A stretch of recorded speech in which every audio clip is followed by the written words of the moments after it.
But tonight, as you can see from the title, we're going to talk about Weimar Germany. This is a topic I've been seeing pop up a lot recently over the past couple of months. Maybe we'll talk about why. Definitely going to go over the facts of that, whether the comparison is accurate or not. But like we told anybody listening, about a month and a half ago, we changed our name from I Came with Fire podcast to Watch Fire podcast. And that meant we had to change over all the merch. And it's now done. It's all posted. And there's new merch on there. So, Chris, if you want to yank that bad boy up, I sure show do. off the new merch. And then we did take down some merch, as you can see. The empire was not founded or not built on mercy. I like that. You got the flock hunt, which looks like the old duck hunt That cracks game. me up, dude. I know, dude. Acta non verba means actions, not words. And then we have those who sacrifice liberty for security deserve neither. Of course, with the old flock camera on there. Those are new. Let's go down a little bit. Thanks. And then these are rebranded, obviously, with the new stuff. There's the Watchfire podcast logo one, the T-shirts, the Seek First the Truth. Now it says Watchfire podcast instead of I Came with Fire podcast. Pretty sure we're missing a shirt. Unless it's on here somewhere. I just didn't see it. It should be the appeal to having George Washington. Oh, yeah. Did that one not get up today? It doesn't look like it. Oh, man. That one's dope, too. I'm actually going to hit him up. Yeah. Yeah, because here we get down to the other presidents.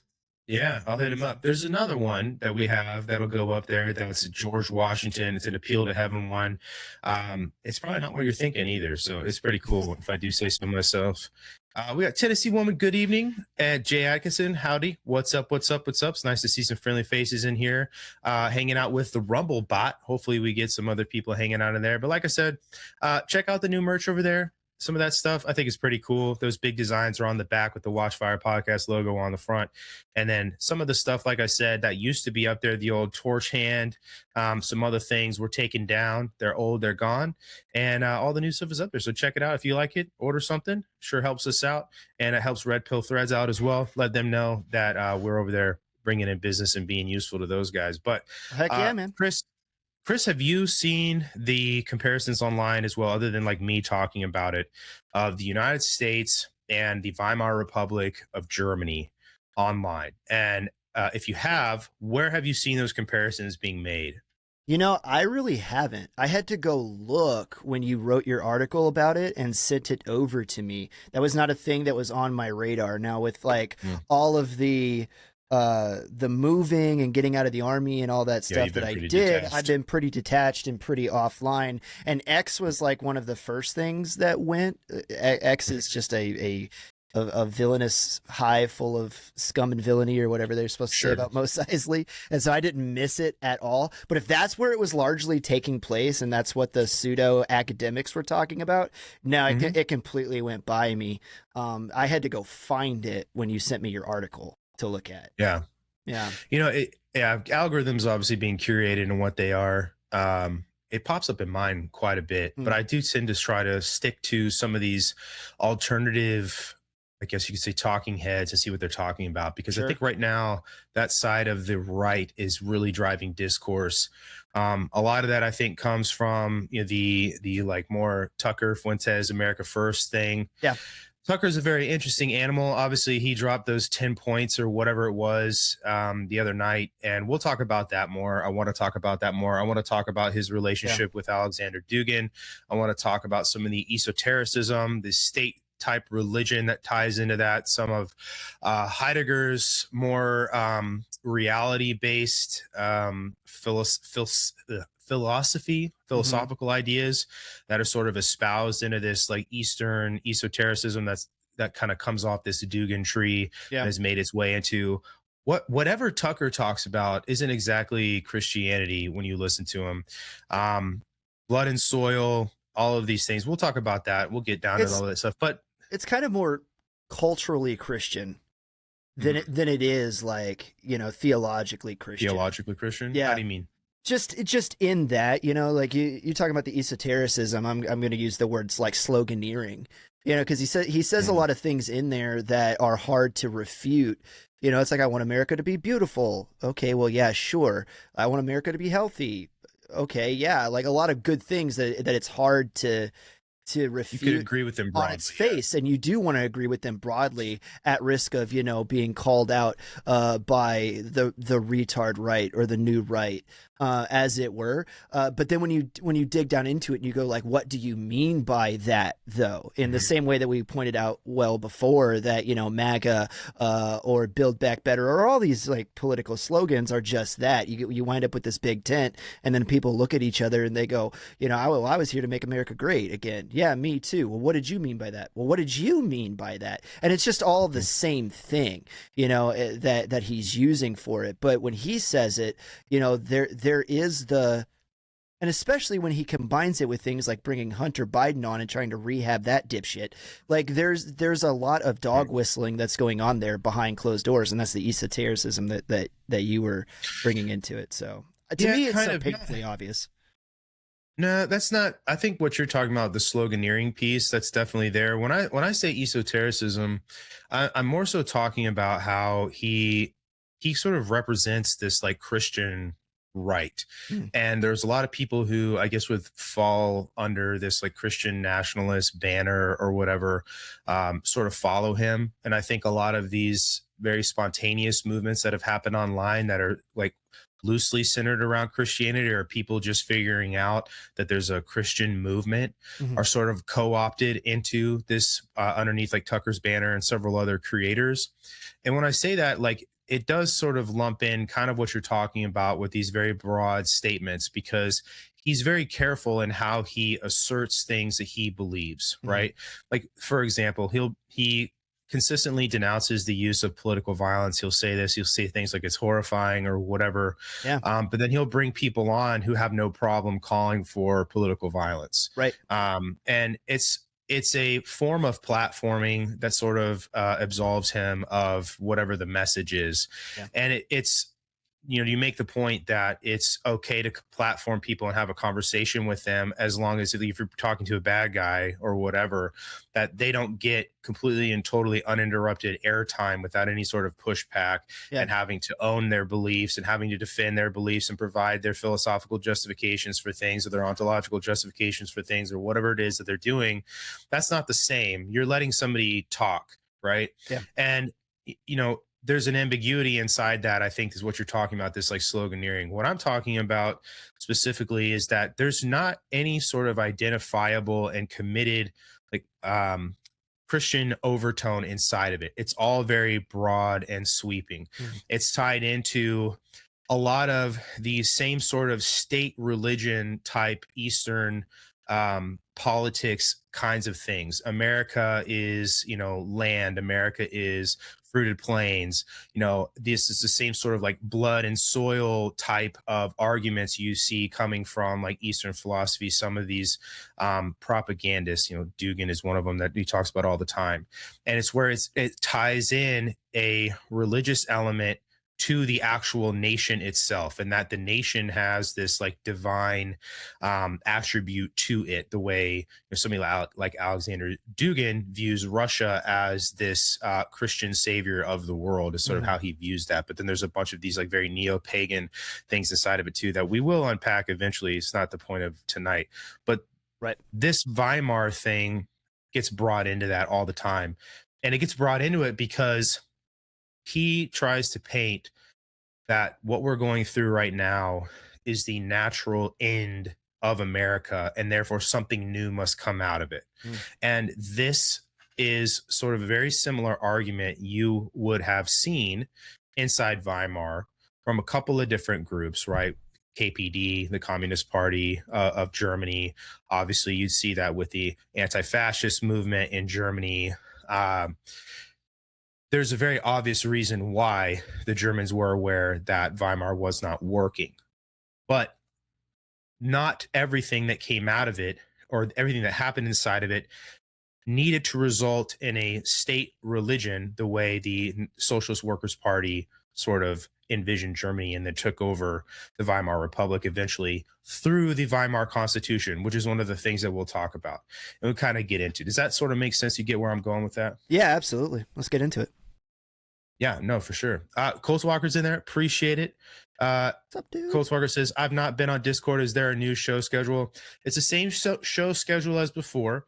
Wednesday nights, we're back at it, right? Obviously, we've been gone for like 6 weeks. But Wednesday night, Friday night, Saturday morning, well, Pacific time, Saturday morning, Yeah. Saturday afternoon for the podcast drops. So that's what it is, man. Cold Swigger says, "Oh shit, bro, this is live." Indeed, it is live, big dog. Yeah, That's right, what's man. up, man? This is yeah, dude. Go hop in the Discord, Cold Swagger, and yeah, it's crazy not even seeing Ratchet in here. I'll put it that way. Normally, she and you are like mom and pop showing up. So, hit it up, dude. Yeah, he's like, LOL. Exactly, man. I'm live. Yeah, Prince of the Air Jr. It's so nice to see you guys. Seriously, Tennessee Woman. That's a new one. I haven't seen that one before. No, she's been here before. Really? She's here before. So I'm the asshole? I'm sorry, Tennessee Woman. You're not an asshole. I think it's just been a long time. It has been a long time. I've lived a lot of life in 6 years, dude. He's lived a lot of life. Yeah. There it is. But okay, so we're just gonna jump right into it. And I wrote an article on this. It's on the Substack. Everything I have on Substack is free. Yeah. If you're on Substack, Colts Walker is on Substack. Check him out too. If you're gonna take the time to go over and give me a follow, please give Colts Walker a follow too. So I'm going to paint this picture. I'm going to do it with some imagery because I want this to actually land the way it's intended to. It's not going to be verbatim from my Substack. It's going to be changed up for a 2-camera sort of, I guess, monologue or whatever you want to call it. But it's not going to just be a very dry report. So bear with me as I try to add some emphasis on this as we get into it. So I'm just going to get right into it. So the article I wrote is called The Wrong Republic, specifically referencing how I feel like the comparison between Weimar and America doesn't necessarily fit. And the way it does fit is not in a way that these guys are talking about. But I'm going to begin in March of 1933. I'm going to begin right after the Reichstag fire. The German parliament itself had to meet in a temporary location. That location was the Kroll Opera House across the street from the Königsplatz, which ironically means King's Place. And I think that there's some irony there as well because of what came out of this meeting post-Reichstag fire. But both the SA and SS were guarding the Opera House. Like I said, there was the KPD communist movement, some of these groups backed by the Soviet Russia at the time. A lot of the communists who would have been present inside of parliament were absent. And that's really important because right now you're talking about the consolidation of power. And most of them were absent because they were either in jail or they were fleeing because they were going to get killed, right? And the other half of that is 26 of the Social Democrats were absent as well for very similar reasons. And they were meeting here at the Opera House in March of 1933 to discuss a bill called the Law to Remedy the Distress of People and Reich. And so this bill is proposed to transfer the legislative power of the German nation from the parliament to the cabinet of Adolf Hitler for 4 years with license to deviate from the Constitution itself, meaning the Weimar Constitution. And now there was one opposition, and this was from Otto Wels, who was the chairman of the Social Democrats, delivered the only speech in opposition to the Nazi Party. And there was a vote at the end, which is very important to point out. That vote was returned 444 to 94. The upper chamber of parliament concurred with that vote the same day as part of this process. It was a 66-0 vote. And then obviously President Hindenburg signed the bill into law the same day. Very, very fast. And that's part of the point here. So there's a couple articles inside the Weimar Constitution that are really important for us to understand. There's quite a few. The two we're going to talk about tonight are Article 48 and Article 76. If you've watched some of the shows that Chris and I did last year, which I think is some of Chris and I's best work, we talk a lot about the Weimar Constitution, specifically the Article 48 aspect. But Article 76 of the Weimar Constitution permitted amendment by legislation at 2/3 quorum and then 2/3 of the votes inside that quorum being cast in favor, right? So the Weimar government had its 2/3 with every formality observed and upheld inside this meeting that day inside the Kroll Opera House. And this is something that's so in line with the Constitution at the time that even the modern Bundestag, which is the German government, has a published account that essentially they can't even rule whether or not it was unconstitutional because it followed the rules and the outline of the Weimar Constitution. And that's important to say because none of this happened because the Constitution of Weimar was completely and totally subverted. Yeah. It was written to the point where, and I point this out in the Substack, that there were two exit doors, and those exit doors were the 48th and 76th article inside of it. And all it took was manipulation of people inside these seats, a lot of political violence, death, a lot of these things, to get the people in place to vote these actions in place, right? And we'll kind of talk more about that as well. So that right there, the constitutional legality of the death of a republic is essentially what I'm talking about. And it looks exactly like the parliamentarian procedure I just described. It was correctly executed. It was correctly executed outside of the Reichstag after it was burned, right?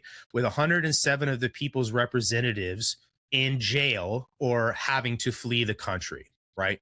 And I make that distinction because we'll get right into where this stops aligning with the United States. And there's a couple different areas I think that where it misaligns. It's not the gas pump. The gas pump is not the end of the American Republic. The grocery store is not the end of the American Republic. And I'm not saying that people's grocery bills haven't gone up. I do a lot of shopping. I got 3 kids, right? Chris has got 5 freaking kids. He's got a whole brood. I got over a there. basketball team. We will be the first to tell you he's got a basketball team. The worst white basketball team ever, right? Yep. Hey man, but we could beat a WNBA team. You could beat a WNBA team for sure, right? Yeah, maybe not one with Caitlin Clark on it, but you could hold your own. Yeah. I could see you and Caitlin Clark. You could probably dunk on her. But the comparison of present day America to Weimar Germany has become what I say in my article as a mark of seriousness for a lot of social media personalities and journalists with a generic interest in history, but they have not spent the time to actually look at the mechanisms that put the Weimar Republic in place and then its collapse in place, right? And usually the comparisons show up because of inflation. And this is where the majority of these comparisons I have seen have been happening. Mm-hmm. And then obviously there's a lot of like finger pointing at all of the protests and stuff like that, especially around the 250th birthday of the United States. But gasoline and groceries, like I said, they are presented as an echo of hyperinflation. There's all these masked street factions I like to point out inside the article, Patriot Front or the KKK or BLM or any of these other fucking groups, which I'm pretty sure Patriot Front is just a bunch of feds. 100%. Yeah, but the analog there is something like Stahlhelm or the Sturmabteilung. I don't know if I'm saying that right. Don't ask me to fucking make sure I'm saying it right. Whatever. The KPD, the red banner. Some of these different political factions on the ground there in Germany. Antifa is another one. Obviously, we played that out chapter and verse. But somewhere near the end of this comparison is a very tenderly suggested push for a strongman solution. And that's very important here. And you look at these comments, because I do, and I find people talking about, like the safe way to say the Austrian painter or how cool Hugo Boss uniforms would look on them or the American military and how we apparently fought the wrong enemy during World War II, all this stuff, which we'll come back to. But the point is these grievances, like we were talking about gas and groceries, they're real. I feel them, right? The point is the push for another Austrian painter is not something that I am going to entertain or argue for. And it's exactly the opposite. And I think that that's a lazy argument, actually, asking for one man to fix all your problems. And when you look against the actual record of the Weimar Republic, that analogy fails in what I outline as 3 different levels. And those are economics, street level, paramilitary, political faction violence, and constitutional architecture. And I've kind of touched on these already. But stranger still, I think, is the single feature of this disastrous Weimar Republic experiment that genuinely does translate into our American present is the one I think is that most of these enthusiastic people would decline to look at because it's really just they're standing in front of all this stuff, sort of missing the forest for the trees. And before I tell you why I think that it fails, I want to give you the case that these guys are making. And I'm actually going to do them some service and give the strongest case for their point, and that's prices. So between 1914 and 1923, the German mark, their currency, went from roughly 4.2 to the dollar to 4.2 trillion to the dollar. Right. Trillion. Okay.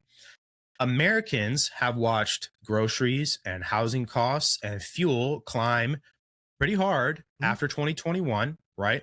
They were continually told relief was coming, right? And we've heard this over and over again, but you put less groceries in your cart, the price is still going up. I can't believe how many times I've looked over at what I was going to pay at the grocery store and it's 160 bucks and I'm like, that's a bag of groceries. Yeah. It's pretty wild, okay? So that's real. But historically, households experience economic strife as trauma, and it tends to come out uh, a little hyperbolically. It's not completely hyperbolic, but it is registered as more of as a trauma than anything, right? And for the Germans of 1923, where this currency had gone to 4.2 trillion to the dollar, it's the same thing.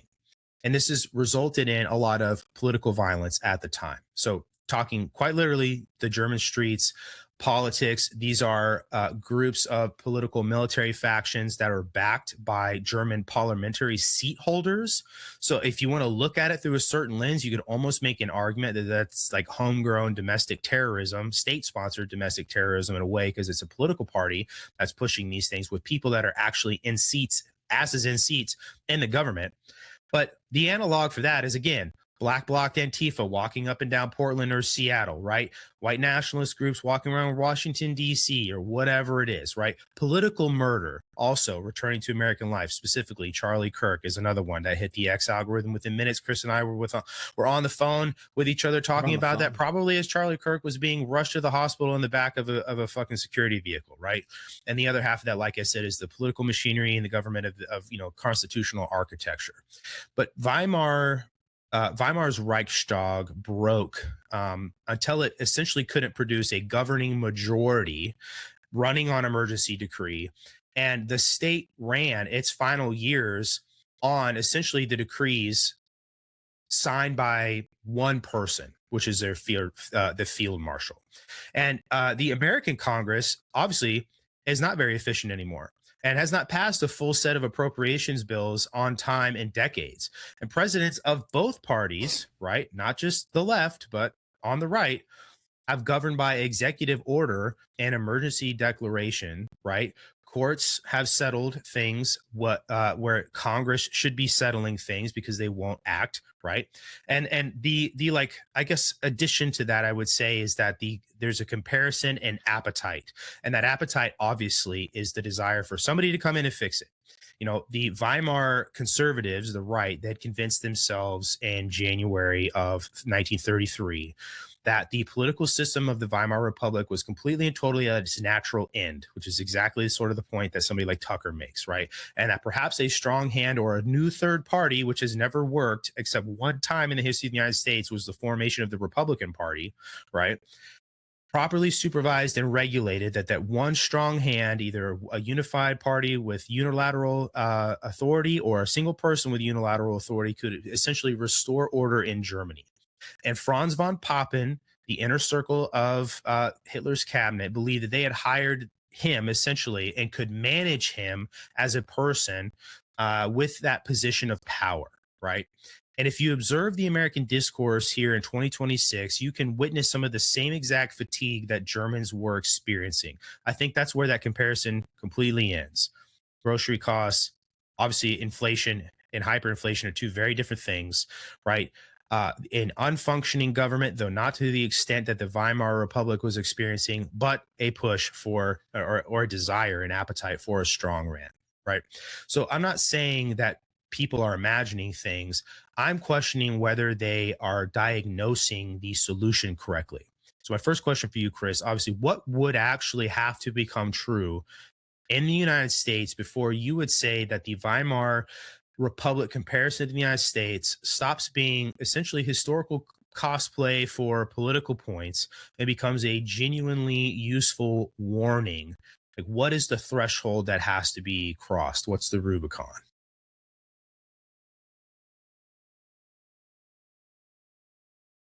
I think that we would have to see some type of political violence in the streets that we could tie back to actual like governmental or political party actors.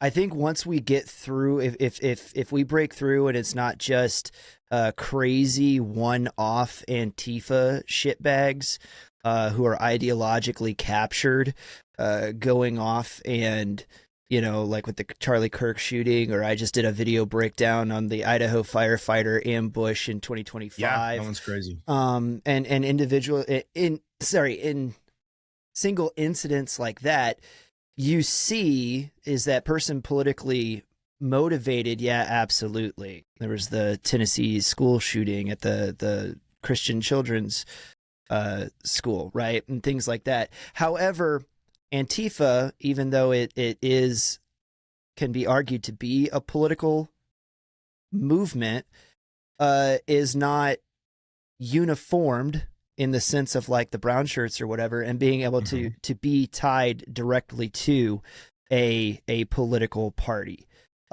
Now I understand, and I'm going to straw man my own argument in the sense that when you see people like Maxine Waters in the street saying things like "go up, get in their face, make sure that they can't, even go members of the Trump administration even go enjoy a meal without you organizing and getting in their face," or you see things like Chuck Schumer saying, to Kavanaugh, you've called down the whirlwind or whatever, and now you're going to reap the rewards or whatever he said. I mean, you can clearly see the Democratic Party dog whistling to the progressive crazies on the far left side, but they're smart enough in the sense that you still can't draw a direct through line from the Democratic Party to the crazies over in Antifa.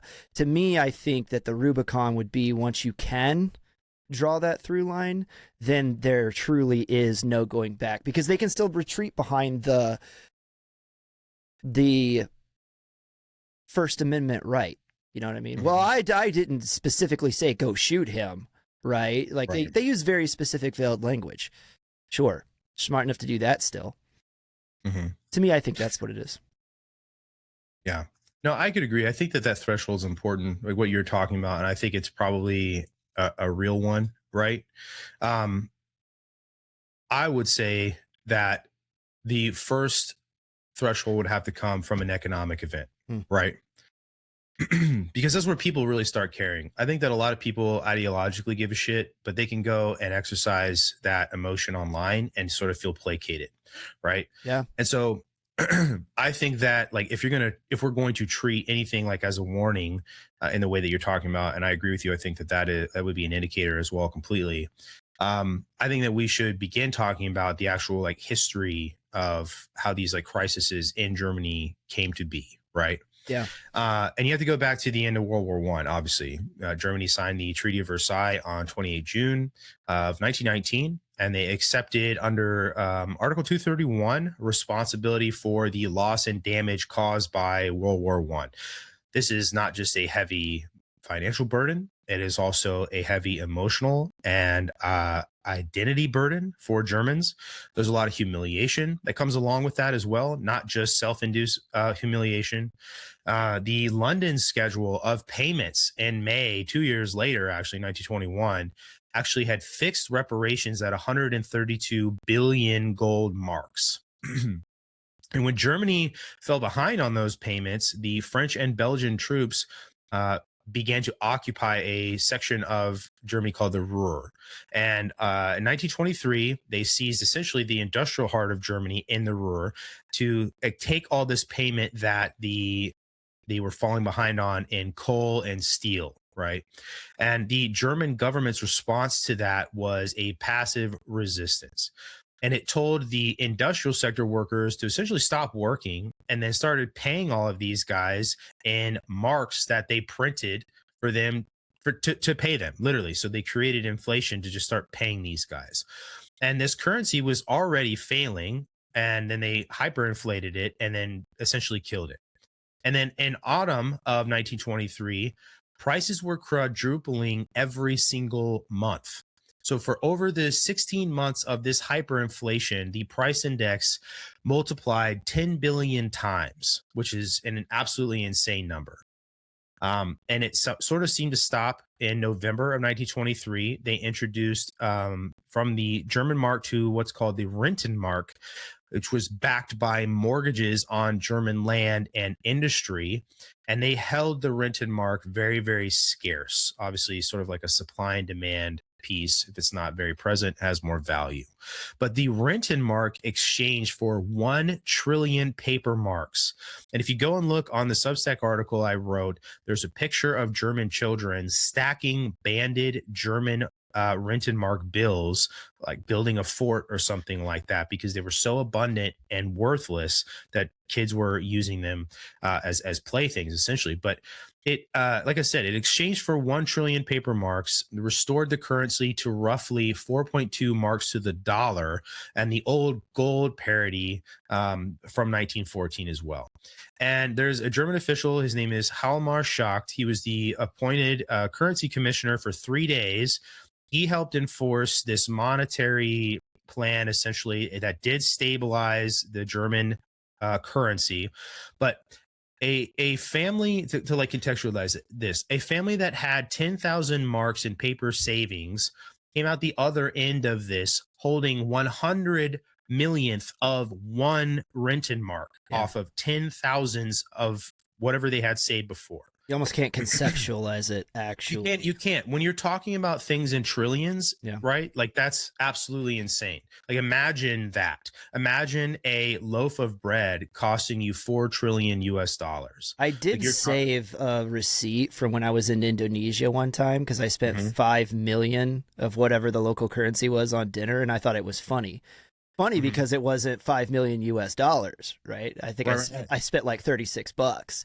But to see it in Indonesian, and I can't remember what their currency is called, it was humorous at the time.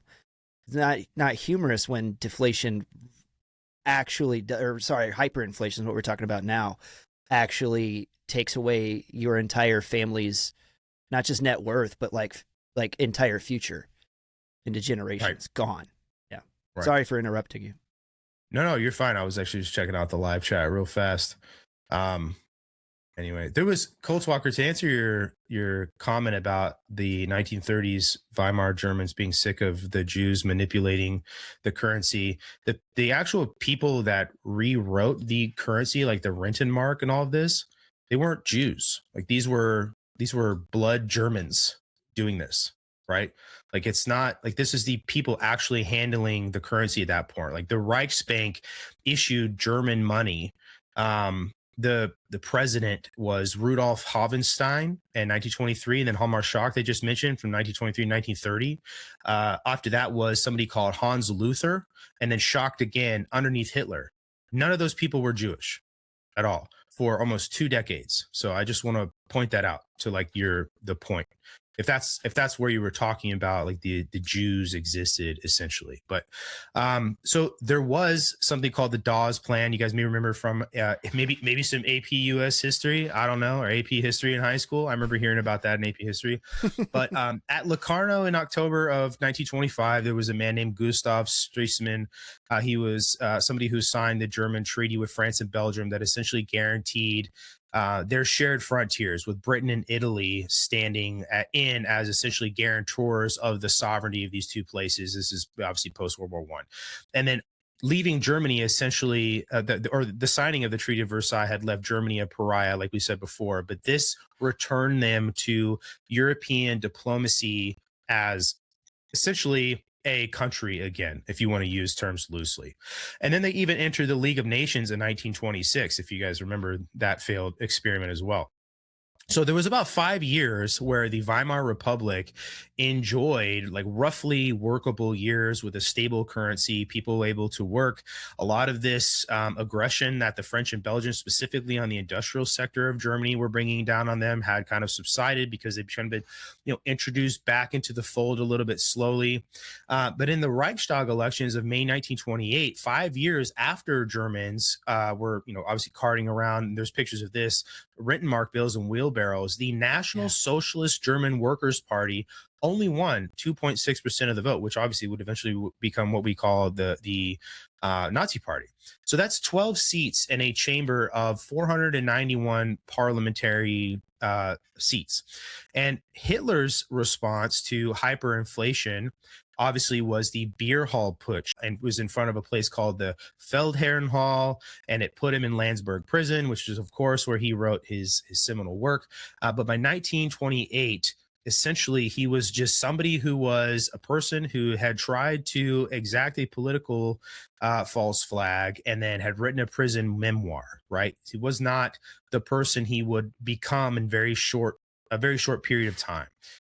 The climb for him, though, out of obscurity began under a man named Heinrich Brüning, who became the chancellor of Weimar Republic in March of 1930. And Brüning did not have a parliamentary majority and had to govern through the other article I mentioned, which was Article 48. And these provisions were emergency decrees signed by President Hindenburg. And this is where all of this maintains its constitutionality, but also starts to erode the very republic this constitution essentially is supposed to be upholding. And these are actual functioning elements inside of this constitution. That's not to say that there's not arm twisting. That's not to say that there's not threats of political violence, which of course are not constitutional things or constitutional supported things.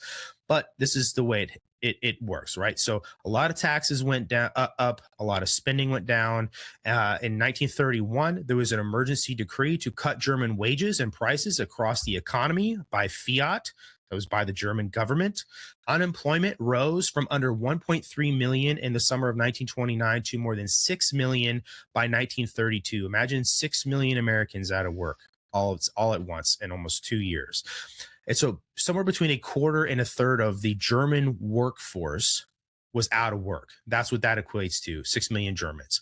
And wages, which had essentially held up for that 5 years I talked about, began to collapse again and would continue to collapse. So I'm going to start talking about Nazis and elections here, because they went from 2.6% in 1928 to then almost 20% at 18.3, and then 107 seats in 1930. So that's like a year and a half. Okay. And then 37.3% 2 years later, which made them officially the largest party in the Reichstag. And then there's some debate essentially here about how much room that Brüning, the guy, like I said, who was the chancellor who legitimized Hitler, actually had to maneuver inside the Constitution. But another German philosopher and historian, his name is Knut Borchardt, he essentially argues that Brüning's hands were largely tied in this at this point, because the Reichsbank was bound to the gold standard and to conditions attached to the reparation settlements that Germany was still paying.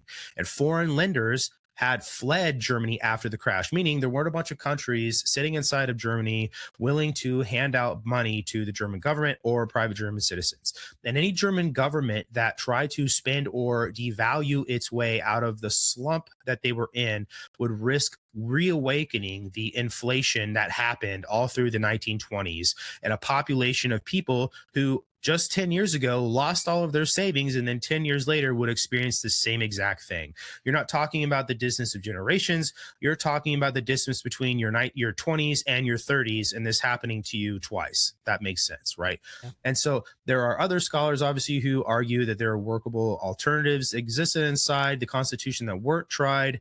If you really have an interest in that, you can go read the Rise of the Third Reich by Richard Evans, which is the primary source I used for the Substack article. I think that it's an interesting debate, but nevertheless, they weren't tried. Kind of a moot point, essentially. It doesn't change the actual outcome here. They force something called deflation by decree, and there's three different things. There's inflation, there's disinflation, and deflation, and we'll kind of talk about these things as well to understand what they were. But like I said before, 6 million unemployed Germans. The Nazi Party won in a landslide. Hyperinflation produced shock to the guy I mentioned before. It produced the Rentenmark, which was carried around in wheelbarrows at trillions to the dollar. And there were five good years, essentially. And at the end of that, Nazis went from polling at 2.5% on up to being the largest political party inside the Reichstag. So all of these things, deflation, mass unemployment, 3 years of government, by emergency decree, produced the largest vote for Hitler's cabinet that Germany had ever seen. Essentially, the desire from all of this is what led to looking at just one person being the person to pull them out of that and deciding that they didn't need a parliament anymore. And this is the thing I think that most people find shocking about this is how quickly a lot of this happened. Because in 1931, essentially, the Reichstag voted to just adjourn itself. Yeah. And they decided to adjourn themselves for an entire year. And then by 1932, essentially all of the ballots were just going to one group of people. And by voting, and this is voting, it's not just like, this is not manipulated voting, it's voting, or essentially voting to end the Weimar Republic and in effect end the Constitution in favor of one person, right? So all of this happened in installments essentially for Right. 3 years, until at the end of that you're left with obviously Adolf Hitler. So the question for you, right, and the discussion we should have about this is, obviously this is much more than a conversation about groceries being expensive, which is sort of the depth of the, it's an inch deep and a mile wide you see online. But if the period of time that actually radicalized Germany involved mass unemployment, it involved deflation, not disinflation, and then government increasingly conducting itself outside of the normal mode of operations, are some of the people online basically saying America is Weimar, simultaneously advocating for economic and political remedies that essentially move closer to this thing they claim to fear, like worrying that we're Weimar, but at the same time driving towards what happened? Does that make sense? Sort of like a self-fulfilling prophecy. Dude, I think you hit the nail on the head, and we talk about this type of stuff all the time. Not to like give away the lead, right, or steal your thunder, but we point out all the time how propaganda works, and then how information operations work, and people have been showing where a lot of this engagement farming and everything comes from in order to elevate these voices that are pushing this stuff. And I think that you absolutely just crushed it, because you're showing that the very same people that are like warning about it at the very same time are pushing for the very policies that goes the direction that Germany went.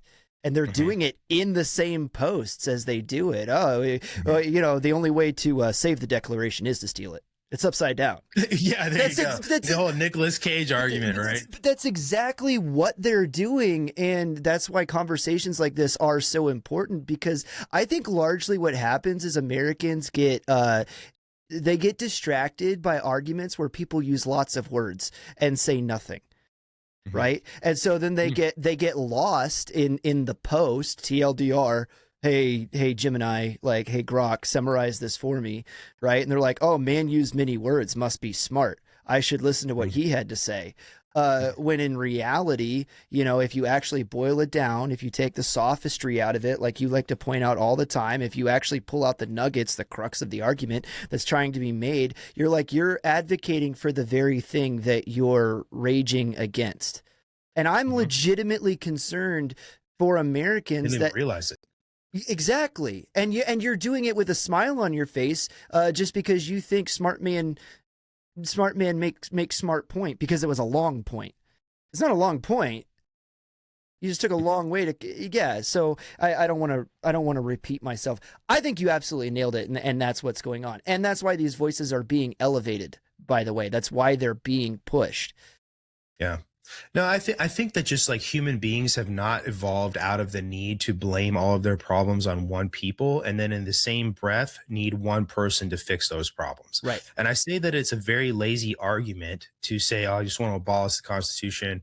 Right. And I'm going to talk about the Democrat socialists in this country, because it's exactly what they want to do. They say they want to an abolition of the U.S. Senate. They want to pull the presidency and the judicial up underneath one chamber, which is exactly how you legalize literally anything that the fucking leader wants, right? Without any checks or balances. It's like, hey, actually what we want is a dictatorship. They're just not saying it, and they're saying it in all of this quote unquote legalese that people aren't intelligent enough to pick up on, right? And and you know what's crazy? Here's a perfect example of this, and it's from your fucking state.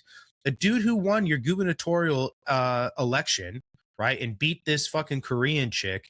Go and watch his campaign ads. Oh He yeah. literally campaigns on affordability. He campaigns on schools. He campaigns on putting money back in the workers' pocket. It's exact. Literally, nobody can disagree on any of those things. You go watch some of her political campaign ads, and she's talking about all of these very hyper partisan things that she's going to tax these billionaires and all this. It's very high tempo. All of this shit. His very rural Wisconsin, all very slow, friendly white guy, and he won. Obviously, the margin of victory wasn't very big at all. We're going to talk about that on Friday. I'm going to talk about that on Friday. I'm just using the point Yeah. that they don't even have to say much. Correct. But it's enough. Correct. To get people to almost vote for something they don't even understand. Correct. And other places they have. People, like, Zoran Mamdani or whatever. Yeah, David Crowley 100% agrees lock, stock, and barrel with all of the same policies that Francesca Hong was pushing. 100% he does. He's just smart enough to disguise it as something else, and he's just smarter at marketing. That's all it was. Here you got a crazy chick that's talking about canceling Thanksgiving and all this other stuff, which Midwesterners are like, whoa, that's a little weird. And he just comes and he serves you the same dog turd, but he sprinkles it with powdered sugar so it goes down a little bit better. But he supports all the same. Filling a cube of cheese. Yeah, that's exactly what it is. Yeah, he deep fried it so the Midwesterners would swallow. Yeah, cheese curd. Oh, dude, I love me some cheese curds, man. Not gonna lie. Yeah, good old. Anyway, all right. So we're going to talk about groceries, gasoline, and I guess the printing press here in a second. But remind you guys what I said before: German prices had rose on average by roughly 322% a month. Yeah, for 16 consecutive months. Okay, I'm actually going to read you a quote from my article because I think it just fucking nails this shit to the wall. But if you set the American year next to a ruler, meaning a 12-inch ruler, it would measure out to an inch, talking about American inflation. Okay. If you set a German year next to a ruler, it would run for 486 miles. Yeah. It's not even comparable, right? So like I said, 322% a month for 16 straight months from August of 1922 to November of 1923. Okay, so literally what you got paid on Friday would be worth less on Monday. So spend it on the weekend, Airman. Literally couldn't spend it fast enough. You literally couldn't spend it fast enough before it was worthless. And there's a macro economist. I have his book. I can put some of this stuff in the Discord if you guys are following, but his name is Philip Kagan. Essentially set out that the conventional threshold for hyperinflation, and this is the actual like macroeconomical definition for it, but hyperinflation is something at prices rising more than 50% in a single month. That is hyperinflation. Obviously, what we have in the United States is not hyperinflation. If you are inflating at 322% a month in Weimar Germany, you have hyperinflation, obviously. I think ultra hyperinflation is what I would call that. And this is essentially where these three words of inflation, disinflation, and deflation have to be understood to continue having this conversation. Inflation is the rate at which a price level rises. Disinflation is that rate slowing, meaning prices are still rising. They're just going up slower. And then deflation is the price level itself coming down. That does not mean that things are just getting cheaper with no sort of repercussion or anything like that. Deflation in itself can be bad. And according to the Bureau of Labor Statistics from last month, for the CPI, the Consumer Price Index, it stands at 3.5% above the month, the same month a year before, right? There's something in the chat, or you're laughing about the point I was making. Yeah, CMRB 41 said Germany was inflation maxing. Yes. Inflation maxing, very much so. But like I said, Germany, 322% a month is crazy. So both of those things are inflation. Both of those things are not hyperinflation, right? What Germany was experiencing and what America was experiencing. Saying America is not experiencing Weimar hyperinflation does not mean that Americans are not paying more at the grocery store and the gas station, right? And if you computed from the actual Bureau of Labor Statistics levels, the all items consumer price index stands at about 29% above where we were in February of 2020, when essentially the entire world locked down completely and totally for COVID, right? Food at home, which is an actual measured thing, is not like a term I'm making up. It's called food at home, is 31% above where it was in February of 2020. So if you bought $150 worth of groceries every week before the pandemic, you are spending about $197 today for these same exact food items, which is about $47 a week. So it's roughly $2,400 a year that did not exist in your budget 6 years ago before the United States locked down for the pandemic. I hope that makes sense. So grocery prices were almost flat across 5 years before the pandemic, meaning from 2016 to 2020, 2015 to 2020. So they jumped from 2021 to 2022 dramatically. That's inflation, right? Uh, they don't magically return there because you have disinflation. Right. Okay. That inflation grows more slowly. It's not disappearing, which is exactly why when and admittedly their messaging has been fucking terrible, and you and I talk about this all the time. Yeah. Yeah. But they say inflation has come down or come to a point where it is under control. But then you look at your grocery bill and it hasn't gone down any. It's because what you're experiencing is not deflation in this very simplistic, understood way of just saying prices are coming down. Right. Because if you have major deflation, what you're also going to get is a bunch of businesses closing. You're going to get a bunch of people losing their jobs. All these same things that happened in Weimar Germany, right?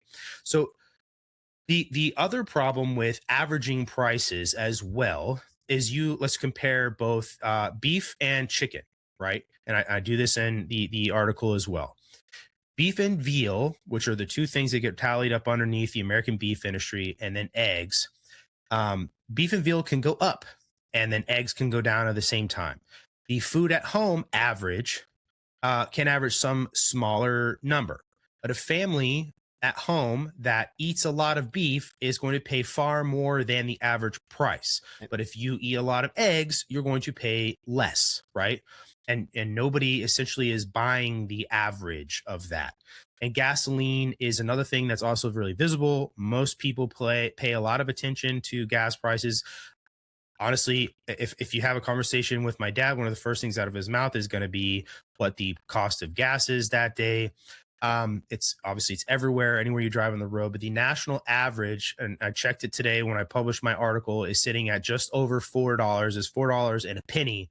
It was $4.06 yesterday. So if you have a 15-gallon tank, you're going to fill that 15-gallon tank up for $60. Yep. And this year, we had an enormous oil supply disruption, obviously after American and Israeli strikes in Iran, the closing of the Strait of Hormuz, the price of crude oil, which Chris and I have talked about exhaustively, exploded upwards, and then it dropped again once shipping resumed. So there's all this yo-yoing and people getting upset. But the Weimar comparison, this is important because Germany also faced a major supply shock when that Ruhr section was occupied by Belgium and France. The industrial, think of like Detroit being occupied by fucking Canadians. Heaven forbid, right? Seriously, like that would ever happen. You know what I mean? But, Sorry, I occupied your city there. gonna need Ford's ours now, eh? Pass me the Labatt. Right. The German government called a national strike and then hyperinflated the currency to just pay all these workers right while they weren't working. The United States faced a enormous oil disruption this spring, and the Federal Reserve did not respond by monetizing it and that faction, right? Which is a very, very big distinction. Yeah. Those things don't even equate. And you get to the part I think a lot of people haven't thought through, kind of like what I was talking about before. But if you say, I want prices back to where they were in 2019, it's a complete and total reasonable desire. What you're asking for is deflation. And if you erase that $47 a week extra from your grocery cart, that would require the food at home price to fall by roughly a quarter. And when you say that out loud, it sounds nice, but if you imagine every single store simply changing the price on the shelf down while everything else stays the same, that's not general deflation. What you're talking about is depression levels deflation. And there's another author, another economist. We'll put these in the Discord for you. His name is Irving Fisher. Wrote that while watching the depression happened, prices fell. All of the debts people had became heavier because their currency was worth less. They couldn't repay anything. The borrowers who would lend money to anybody stopped lending money for people to pay those debts. Anything people were getting paid collapsed. There's tons of businesses closed during the Depression. There was skyrocketing unemployment, all of these things.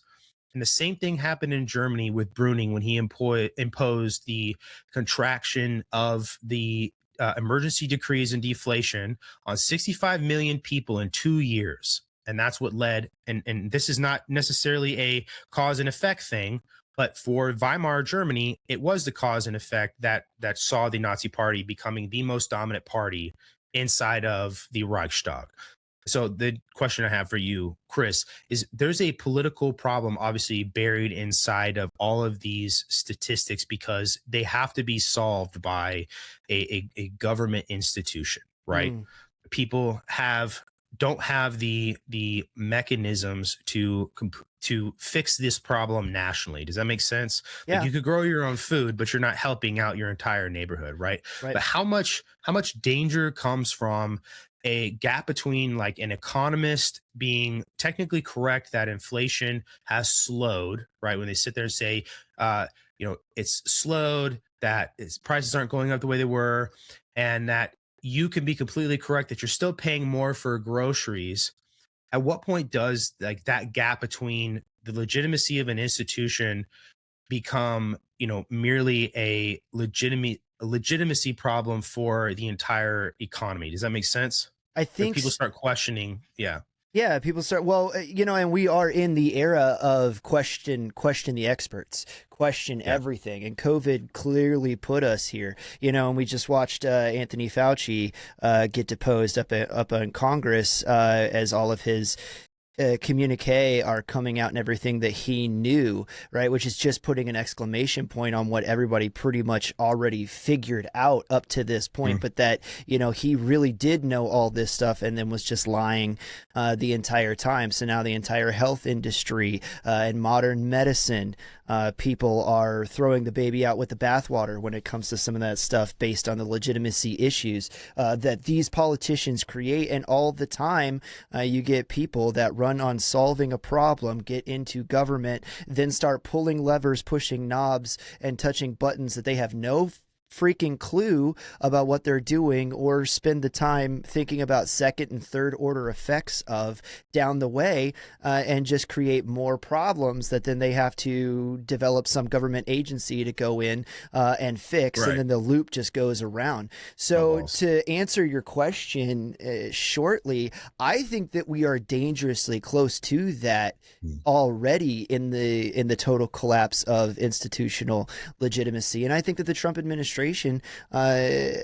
going back to the messaging thing, hasn't been doing a very good job of helping itself out in that. Government basically has become, when Republicans are in charge, let's make Republicans happy and make one side feel good about the direction of the country and where things are going, while not actually governing or using any levers of power to, on paper, right, like actually show people that things are getting better. While when Democrats get in charge, they're more than happy, to pull all the levers of power and do whatever they want. And people just kind of are slowly feeling the entropy come to critical mass because we only ever move in one direction, if that makes sense. It's a little rambly there toward the end, but I think we're dangerously close, man.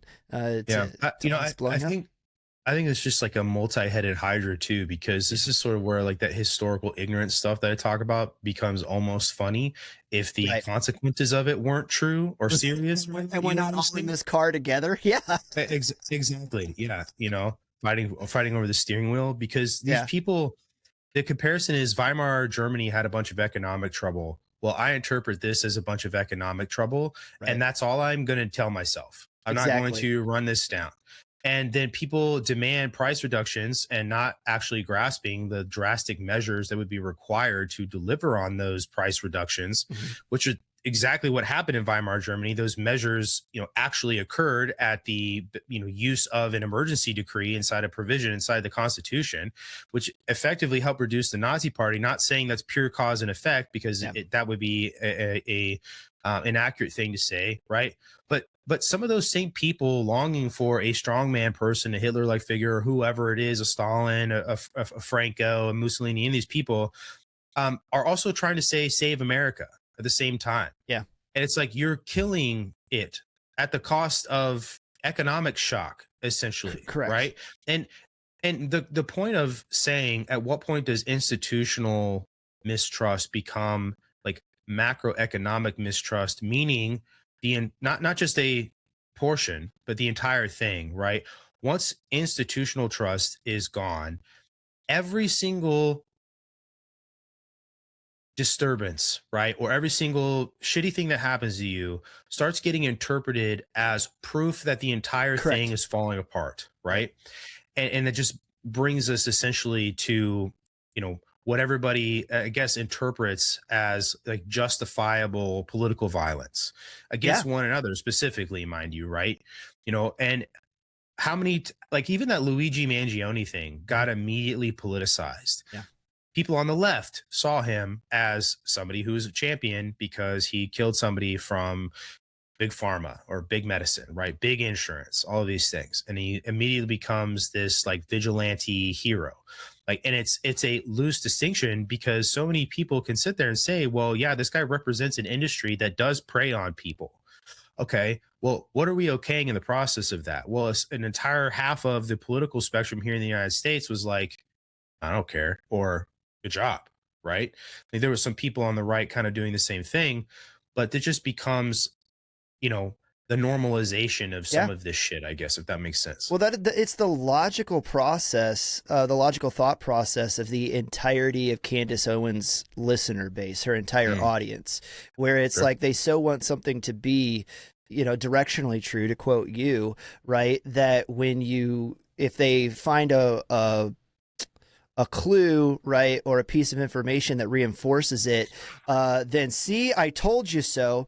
And then if Exactly. you show them evidence that refutes it, then it's, well, that's exactly what the government wants you to think. They cannot be proven wrong. It must be nice to live in a world where you can cherry pick every piece of evidence that you want and only hang on to the ones that prove you true, and then throw everything else out because of conspiracy or whatever that refutes you. It's like Candace is making a bunch of paint by numbers that you Right. could fill in with all her bullshit, and then you hold it up like it's a Rembrandt, Yeah. right? Like, actually, that's not it at all. No. You know what I mean? Like, so okay.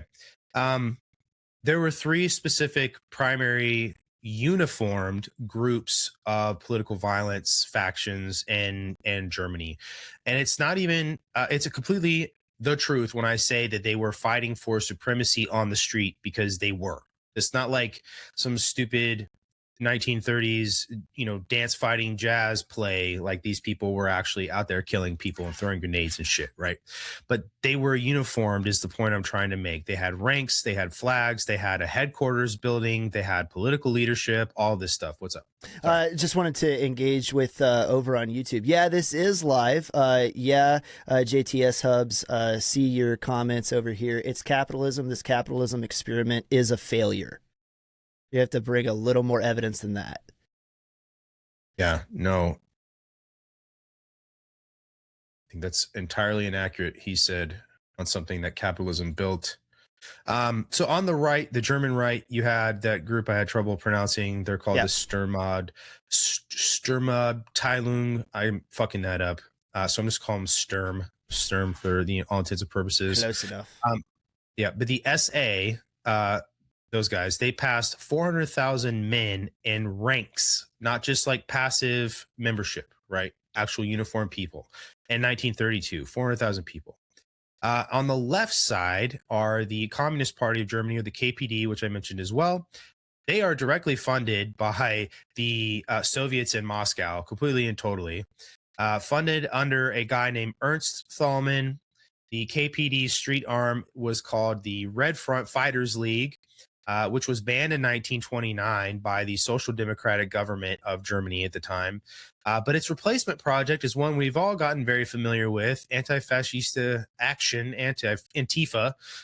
They essentially were brought into being through the communist newspaper Die Rote Fahne, which means in German the red flag, in 1932, and was officially announced as a political action arm on the ground in July of that same year. But Antifa was a Communist Party formation. I don't know how many people need to hear that, but it's a historical fact. Yep. And it operated under the Comintern doctrine of social fascism, which is hilarious, which the Democrats themselves were a principal enemy of the working class. This is all in the Rotefan. This communist newspaper was born 8 months before the German Republic died inside that opera house I mentioned at the top of this other thing.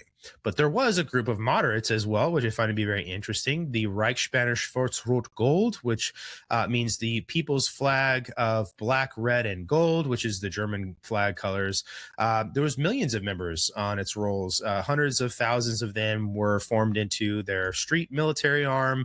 Their mission essentially was to fight what they said in German, which I'm not going to say in German because my German kind of sucks ass, but that they were fighting both the swastika and the Soviet stars. So the moderate Germans, I guess you could say. When you look at footage of like the mask protests in Portland, some people may say to you, well, that looks like Weimar Germany, but the blue-haired fat asses walking around with Antifa banners are not quite the same thing. Right. Okay.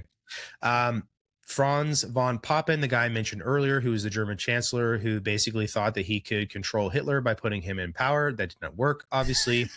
he lifted the ban I mentioned earlier on the SA and the SS, and essentially was a you scratch my back, I scratch yours payment for Nazi toleration of his existence, which I think is completely and totally hilarious. But the next day, the SA marched through a German town called Altona, which is a working class district of Hamburg and was primarily communist territory. Yeah. 18 people were murdered 3 days later. Papen essentially blamed all the disorder and used it as justification for removing the democratically elected social democratic government of Prussia, which is a province, by decree again, right? Which handed Germany's largest state, Prussia, and its entire police force over to the German government, which again is power consolidation, which is kind of the whole thing we're talking about happening really, really fast. Yeah. Some other groups, Organization Council was formed out of Hermann Ehrhardt's Freikorps or Free Group. They murdered Republican politicians or the right-hand side politicians of Germany, essentially blaming all of them for Germany surrendering to the Allies in 1918. 4 years after that, this is a very famous, actually, political murder, but I'm not going to give it a bunch of time because we're trying to focus more on the economic pieces of this. But the German foreign minister, his name was Walter Rathenau, who was a Jew, essentially left his house, was going to the political ministry. A car pulled up on him and his car and rammed the side of it, and two guys fired into it with a submachine gun, and one of them threw a grenade into the car. It killed that guy. Obviously, he'd been in office for about 5 months. But that's actually a really famous political assassination that if you go and take the time to read about it, you'll find a lot of stuff to be pretty interesting. And his name and that specific thing is in the Substack article if you'd like to go read it. But yeah, political violence happens in the United States. People, I don't know, like to pretend like it doesn't happen here, which is absolutely insane because it has happened from the actual inception of this country all the way forward. There have always been political assassinations. There's always been riots. We have had ideologically motivated killers, sort of like some of these people we're talking about here. And, you know, I think the distinction, if you were to look at it broadly, patterns over, but over the past 10 years, it does not pattern over very well, right? Weimar political violence meant that you had like standing formations, and I'm talking about the KPD or Antifa standing. And like when I say formation, I mean like formation the way Chris and I would interpret formation, like a military formation of ranks, right? People are wearing uniforms. They do some of these places, some of these groups even had military barracks for these people to go out Right. onto the street and come back to. They had political patrons, like I said, people with their ass in the seat in parliament backing these guys, hundreds of thousands of these people getting dispatched into neighborhoods on behalf of these political parties to go fight the other groups, right? That does not happen here in the United States. Like, Right. that is not an analog in any way, shape, or form. America political violence is overwhelmingly something else. For the most part, and I'm talking specifically like the past 10 years for the most part, and I'll get into some older stuff, has been lone shooters and loose networks of people, and then riots that, while funded, are nowhere near the same fucking thing that I'm talking about right now. Yeah. So BLM burning down Minneapolis is not the same as a bunch of fucking BLM losers having barracks, uniforms, leadership, and then people inside the Minnesota government who are actively and proudly and openly talking about backing these people, whether they're backing them or not. And we think that some of them were, obviously, especially with some of these people in the group chats that we talked about a while back that Nick Shirley exposed with ICE in Minnesota. They support it. They're just not as open as they were. And there's a big difference there because one of them is normalized and the other one decides it has to remain under wraps. If that makes sense, right? The political violence the United States has known that's closer to this Weimar catalog of political violence is much older. There are examples. Liberty Place in New Orleans in 1874. It was about 500 members of the White League defeated roughly 3,500 police and state militia, seized the actual state house in New Orleans, held it for 3 days, and only withdrew before federal troops showed up. Essentially, 35 people died. In Wilmington, North Carolina in 1898, a group of armed white supremacists overthrew an elected municipal government and what is really categorized as the only successful coup in American history. These events, all of them, like I'm talking about, did not mean that the Constitution was suspended. It didn't mean that we immediately moved to dictating legislation by emergency decree. The Constitution survived all of these things, right? Even in the Supreme Court decision in United States v. Cruikshank, which gutted federal efforts against essentially racial terror in the South, right? And all of these people that murdered people in Colfax, as I was talking about before, all those guys escaped punishment. It took decades, but eventually that mechanism in that court case was overturned. All of it was overturned by the same constitution that allowed it, that then went back and basically disavowed it, if that makes sense.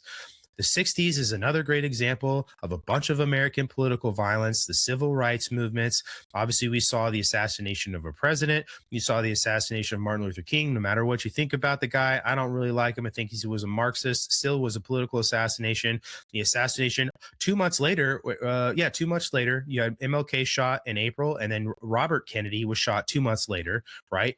Again, more political assassination. There was an attempt on President Reagan in 1981. Obviously, Charlie Kirk. There was an attempt on President Trump's life. Obviously, Charlie Kirk was murdered at UVU. So there's all these fucking examples, essentially.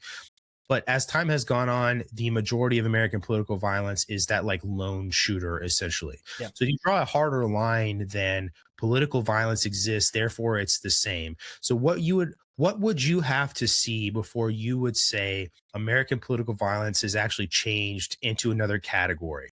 Like, not just an assassination, not another riot because an Alex Preddy got shot doing something fucking dumb. Like, what would you say when would you say that we now have an organized factional warfare rather than violent political culture? If the Democratic Socialists of America Party starts openly not just avowing, not just individuals of it, not just particular crazies of it, saying things on X, right? Like, oh, I agree with that, or tongue in cheek, post political violent moments, saying things like, oh, well, that's what you get when, kind of tacitly agreeing with and promoting something. But like, if you were to see the Democratic Socialists of America Party openly, like I said, that through line from card-carrying members of the party communicating with, dictating, right, political violence in the street. Mm-hmm. And we're not far from that. I just want to say, I think you're doing a phenomenal job of providing perspective. And perspective is very, very important when it comes to things like this, because, you know, a lot of people this is the worst it's ever been. Right. Hold on now.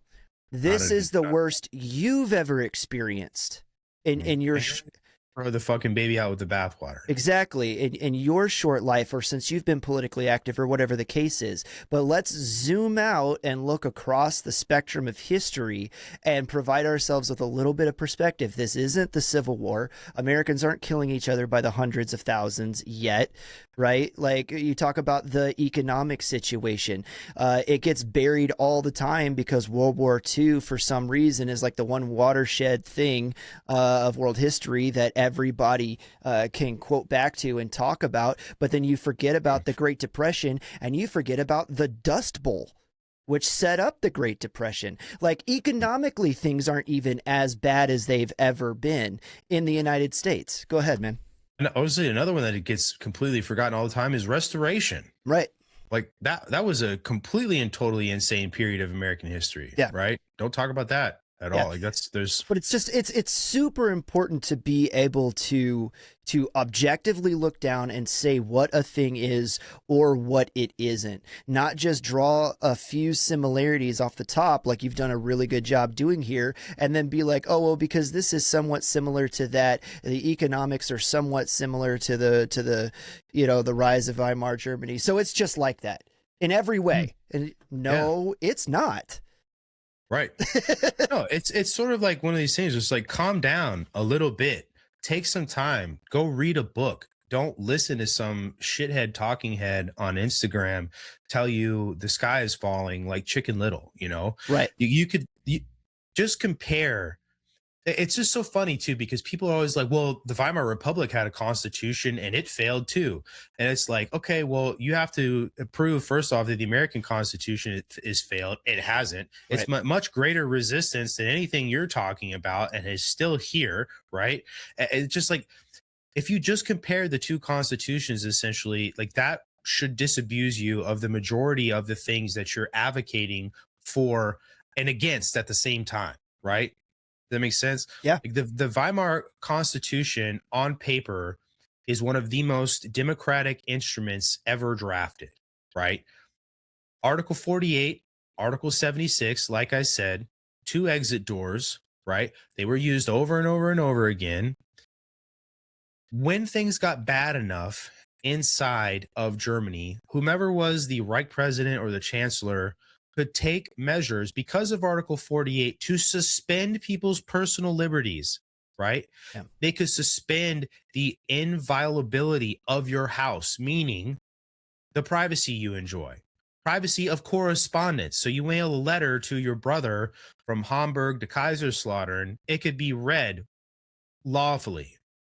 Freedom of expression out loud in public, freedom of assembly, freedom of association, freedom of private property. All of these things fell underneath Article 48 of the Weimar Constitution and could be suspended at once. And they were, over and over and over again. Friedrich Ebert, the social democrat who spent his entire presidency defending the Weimar Republic against coups from both the right and the left inside of Germany, used Article 48 to suspend people's rights 100 times. Over 100 times. So this provision was being abused over and over and over again. It wasn't something that happened or invented because of Hitler. It led to him. Does that make sense? Even in people who outwardly said they were loyal to the German Republic, normalized rule by exception because they felt like they should, right? Which is all it takes. And after 1930, Hindenburg's chancellors turned essentially this exception and eventually Bruning, right, we talked about before, into the actual normal mode of German governance.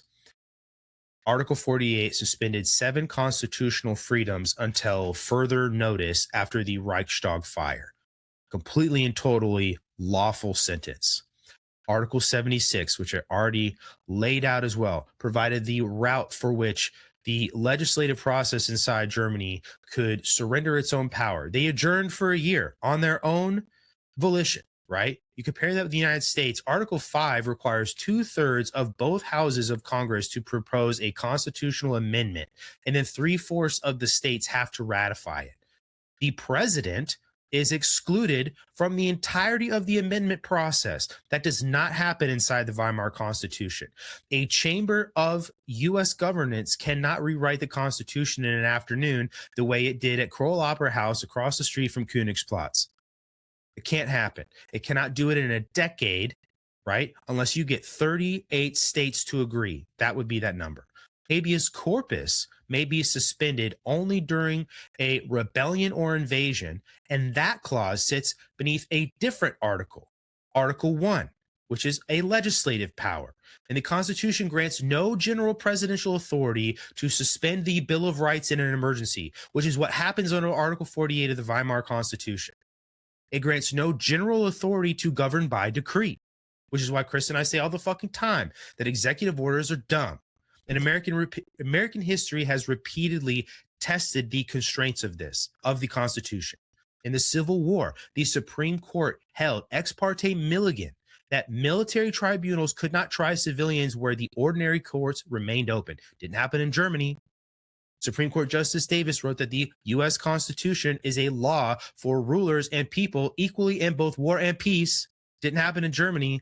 In 1944, the Supreme Court committed one of its worst errors, in my opinion, in Korematsu versus the United States, essentially upholding the removal and internment of over 120,000 Japanese Americans.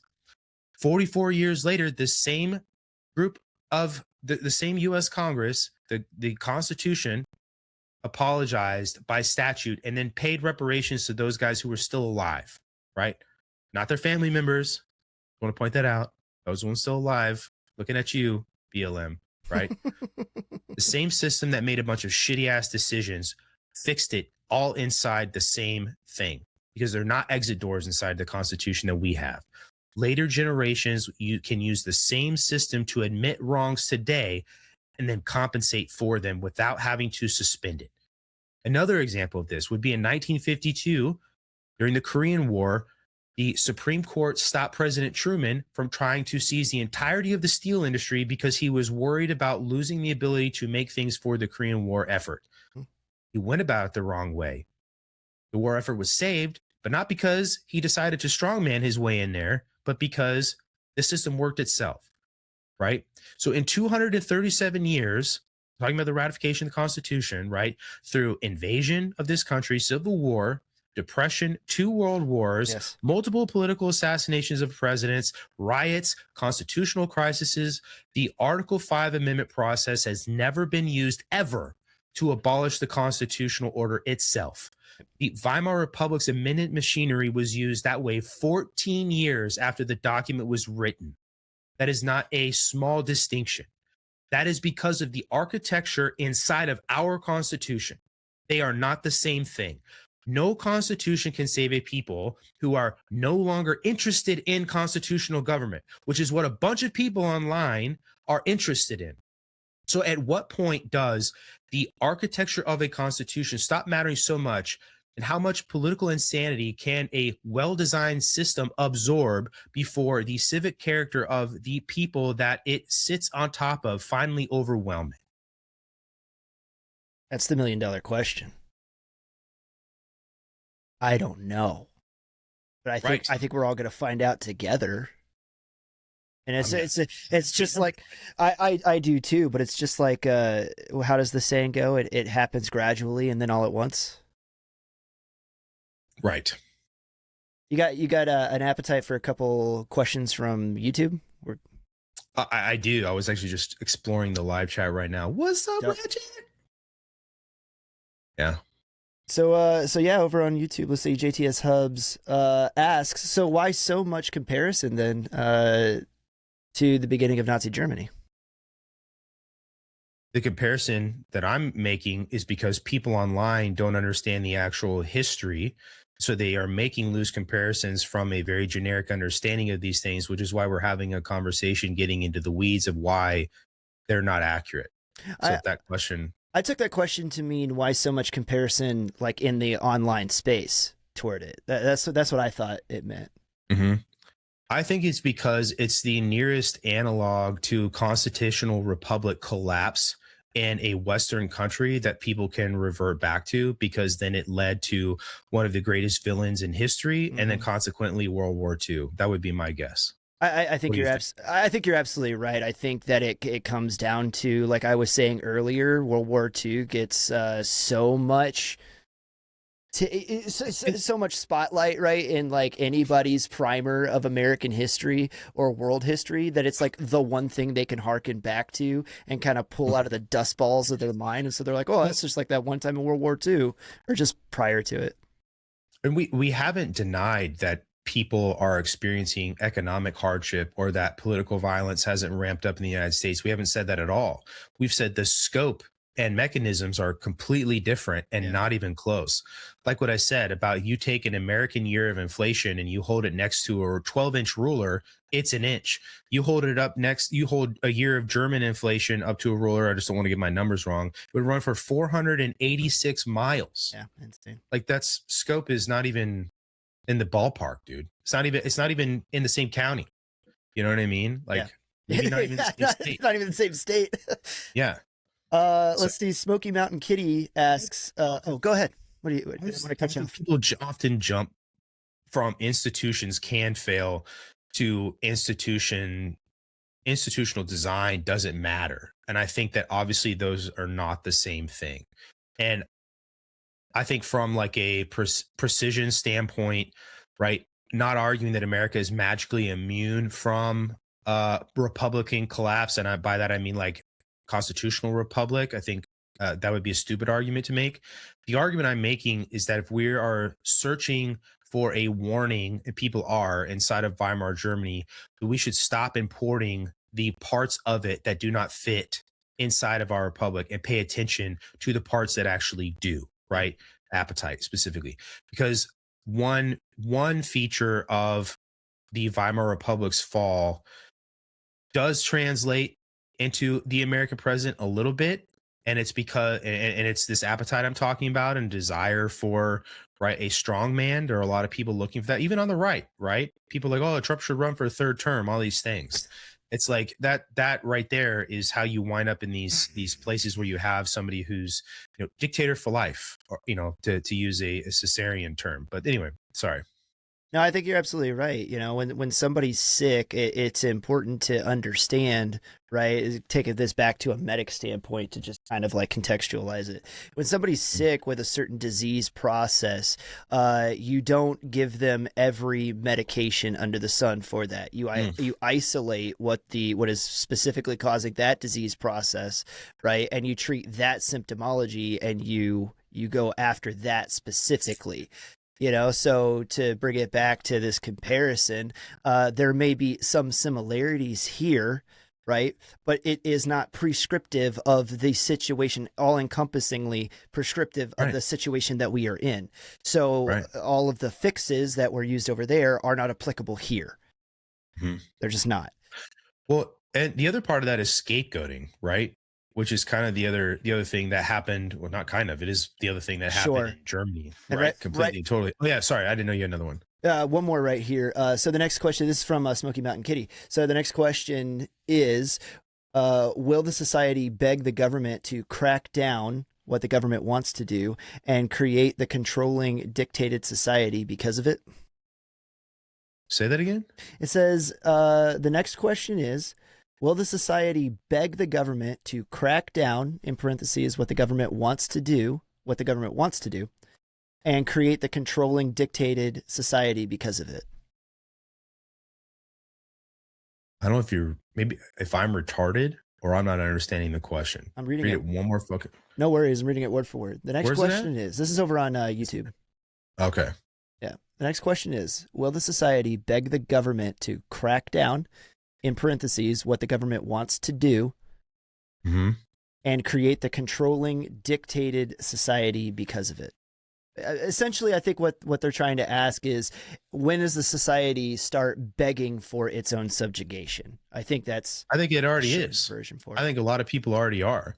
What's that like old quote is that people don't want a new master, they just want a master who will whip the people that they hate. Mhm. You know, is what it is. I think people are already begging for that. I mean, Trump is a good example of that. There's a bunch of fucking people, jokers on the right, who want him to run for a third term, Yeah. do all these things. Well, you know, and then everybody, any political point anybody makes now isn't actually like rooted in trying to remain objective or fact. It's to poke the other side in the eye, and that's all it is. Like, people don't like what you have to say because you're from the political left or the right, and they're going to say something in return to you just because they don't like where you're at, and they hope that their side, meaning the government that represents, you know, the House, the Senate, the president, is going to do something to everybody they don't like. Yeah. Like, so they are already asking for it, I think, you know.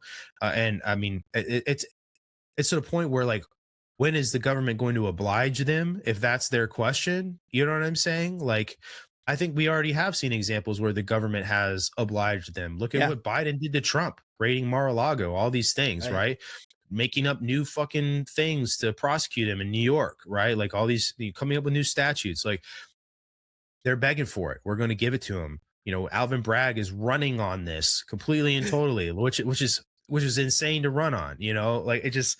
So I think it's already happening. I think that the conversation is a conversation again about like scope and ability, and you know, if you want one person to fix all those problems, well, not everybody agrees on what all those problems are, I'm so and glad then that not everybody necessarily agrees on what the solution is.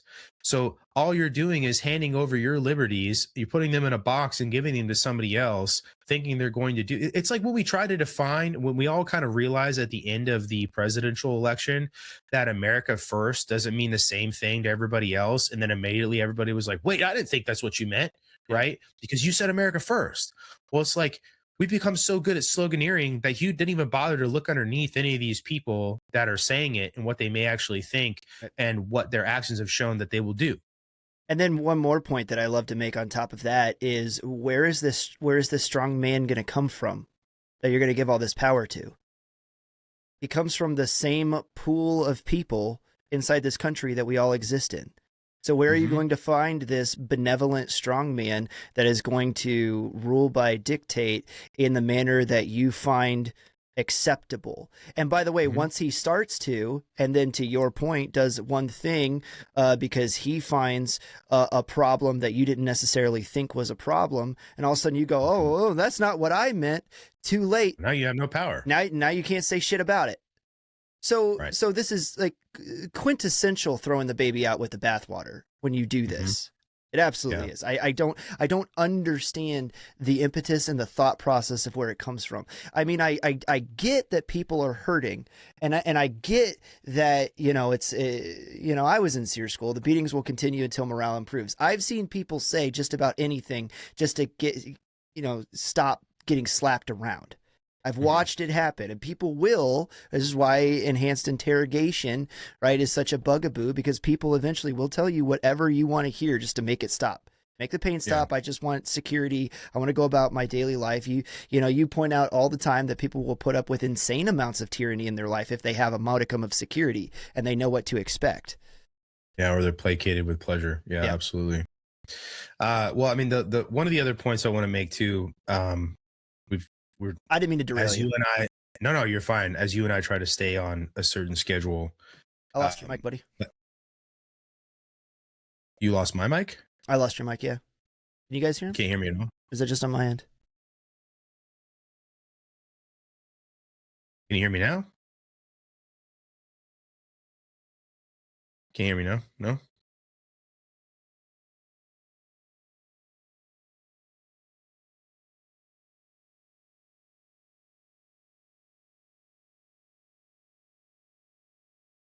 Literally, because my headphones came unplugged. I lost your mic. They're all good. You're good. Oh, okay. I literally stepped on my headphones. No, the one of the other things I wanted to talk about is scapegoating. There's this myth that has survived that essentially that there's this line about how Germany lost the war because they were sold out by traitors at home, right? And that specifically comes from 1919. Field Marshal Paul von Hindenburg appeared before a parliamentary committee investigating Germany's defeat in the First World War. The Germans were told that those traitors were years before their currency collapsed, right? That these people were already stabbing them in the back. And he read a statement essentially prepared from nationalist politician Karl Helfrich and then General Erich Ludendorff. Ludendorff, obviously being the one who demanded the armistice of 1918, helps draft a statement that Hindenburg is going to read that blames other people. But Hindenburg told the committee that the German army had been stabbed in the back. That's the actual phraseology. And he credited the phrase to a British general, but there was no British general that actually made this statement. And that claim came through a misquotation that entered German political curriculum or circulation and became this myth. The Republic's constitution at the time when this happened was 3 months old, but almost immediately Germany's nationalist right began searching for a scapegoat. And obviously, the stab in the back thing increasingly became about Jews, accusing them of sabotaging the war effort, betraying the homeland, profiting from defeat, all of these things. Like I mentioned before, the murder of Walter Rathenau essentially had been for months, the 5 months that he was in office, was talked down against, all this stuff just for being Jewish, essentially. Anyway, the point is, this statement about being stabbed in the back, all of this embarrassment, the collapse of these currencies, the unemployment and hyperinflation, all of this stuff, political faction warfare was scapegoated out into one group of people. And there's going to be a bunch of people that will say, well, look at all these examples, most of which exist inside of Russian propaganda or other propaganda. And again, with scope, don't pan out to the absolutes that people are going to bring up. But completely and totally forget that this period of time you're talking about was filled with other European strongmen with very similar circumstances at home. Italy, Spain, Poland, right? All of them had hyperinflation. All of them had street warfare. All of them had political weakness, whether from a constitution or institutional weakness. All of them saw political collapse. Even in the Austrian government, right? None of those countries, who all resulted in strongmen, Mussolini, right? Forgot to say him. None of them built an entire government apparatus centered on scapegoating one group of people and then building death camps because of it. They all experienced the same thing and did not walk away with the same conclusion, is the point I'm trying to make here. Okay. That's happening again. One group of people are the problem, right? We've gone online. There are a bunch of other people on X who do the same thing and point out the sources of a lot of this shit that comes out online as being sourced from Russian political propaganda newspapers and novellas and things like that got published during this time. And it's where the majority of this stuff is rooted in it. They hear that it's Russian and that it's anti-West or that it's anti-Jew or whatever, and then automatically it becomes the truth because it's contrary to whatever isn't popular now, right? So I just wanted to bring that up and say that scapegoating is a very large aspect of all of this, and that the rest of Europe experienced much of the same thing that Germany experienced and didn't walk away with the same conclusion. So when people try to sell you on that this was cause and effect the whole way, that's not true, right? Just because you experience these shitty things doesn't mean it results in scapegoating naturally, death camps naturally. Does that make sense? Yeah, all of that angst and sentiment is then propagandized and pointed in a specific direction. Right. Well, Astrotex here says Treaty Versailles signed by Britain, France, and USA blame Germany for World War I, which they didn't start. Austria did, or maybe even the Serbians. You know, there's a lot of history behind a lot of that. Very simple statement. You're talking about the assassination of Archduke Franz Ferdinand by Gavrilo Princip. If you go, and there's a really, really good book by Barbara Tuchman called The Guns of August, and she lays out that entire process that led up to World War One, eventually, getting all the way to the assassination of Archduke Franz Ferdinand. And I think reading that, you would see that it is a lot more complex than this I guess sentence, essentially. Not saying you're trying to be simplistic. The demands the Austro-Hungarian Empire hit the Serbs with, who were backed by the Russians, was essentially on purpose an impossible list of demands, right? The Germans did invade Belgium, whose sovereignty was guaranteed by Great Britain at the time, and essentially, for much of the same way like the United States guarantees the sovereignty of Taiwan, forcing the hand of the British government, who at the time had a very, very weak prime minister. But there's a bunch more history that goes into that, and I don't know, I just encourage people to check some of that stuff out. The last thing with this, though, it's kind of come to a close on this stuff, is the sentiment about we're not going to vote our way out of this, right? And I would say to you that we are going to vote our way out of it, and we're going to vote our way out of it again. And there are examples of this that I'm going to give you, obviously, from American history.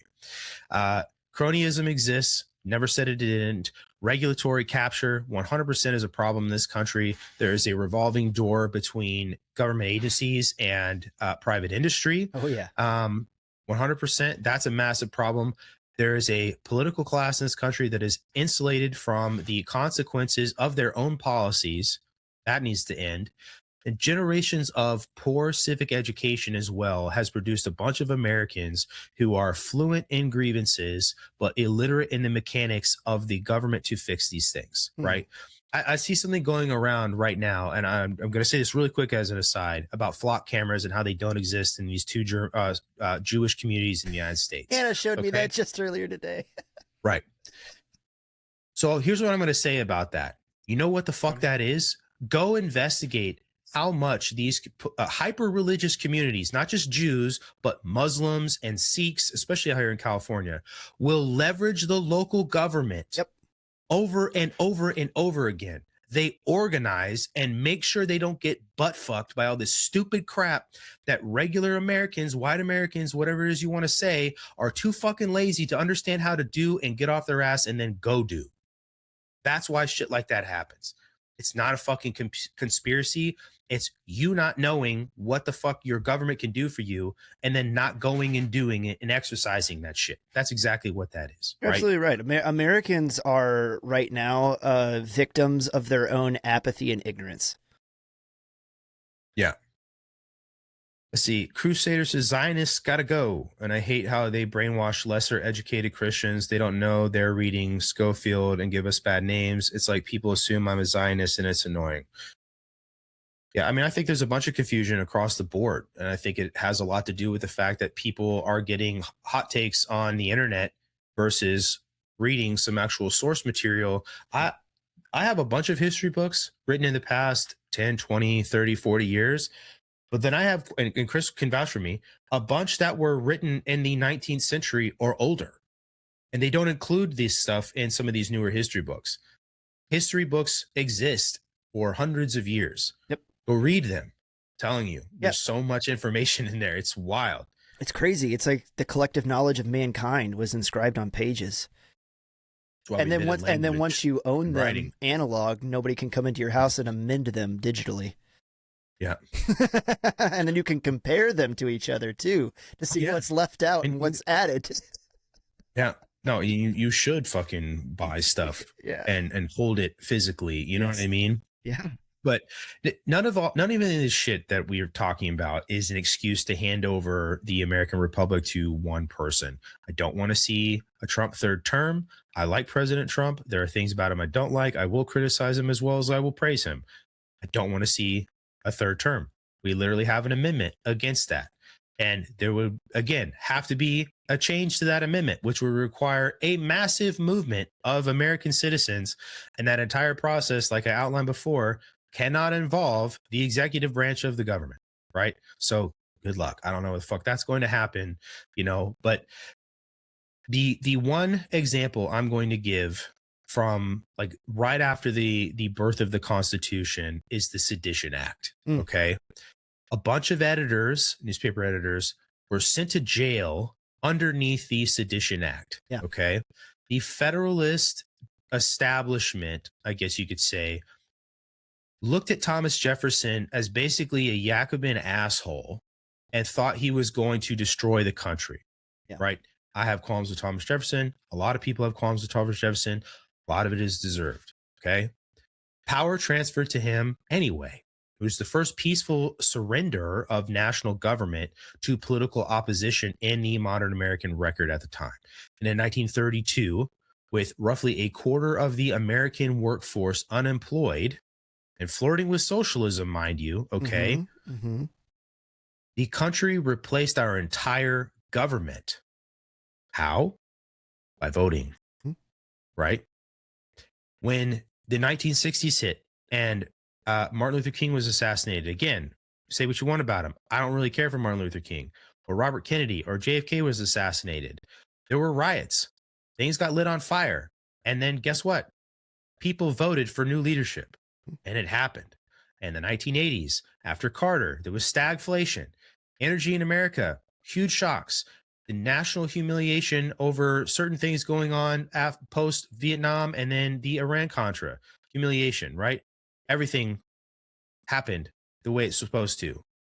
People voted. There were elections. Each time the conditions that I'm referring to could be materially worse than the ones you're experiencing today. And the Constitution is still here, amended and intact, right? The socialism piece of this I'm going to talk about because the Democratic Socialist Party in this country right now is becoming a problem. And in 1912, Eugene Debs was a socialist, took 6% of the presidential vote. Then again in 1920, he polled at around 915,000 votes and was sitting in a prison cell at the time. Okay. After that was the Great Depression, obviously like 9 years later. If ever there was a economic condition that socialist theory would prescribe for a socialist takeover of a country, it would have been the Great Depression. Yeah, I agree. Okay. Families were living in Hoovervilles. There were Hoover flags. Unemployment was catastrophic. Banks closed. And guess what happened?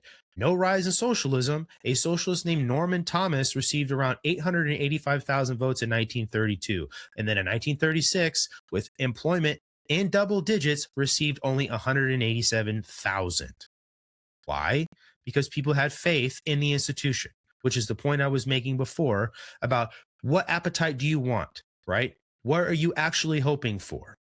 The franchise of the U.S. government and Constitution, specifically the Constitution, still work.